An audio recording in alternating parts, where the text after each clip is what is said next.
When you create a trust in California, you are creating a document that we call a will substitute. It's a substitute because it's going to avoid probate. You can actually pass assets at death without having to go through the probate process, and that's why we call it a will substitute.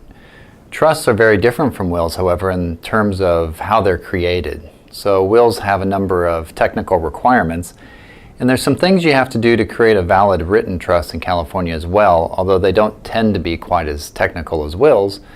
What you do need to create a trust is you need a trustee, so that's the person who's creating the trust.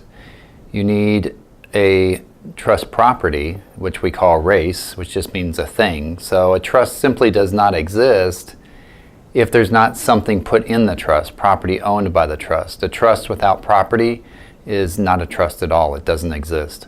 And the last thing you need is specified beneficiaries so that we know who's going to benefit from this trust that you've created.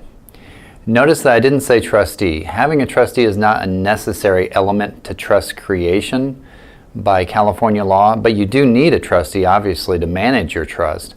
But if you don't appoint one, then the court will appoint a trustee for you. You don't want to have to do that, so you should appoint one, obviously. But if you don't, the court can take care of it. It's not a legal requirement for trust creation.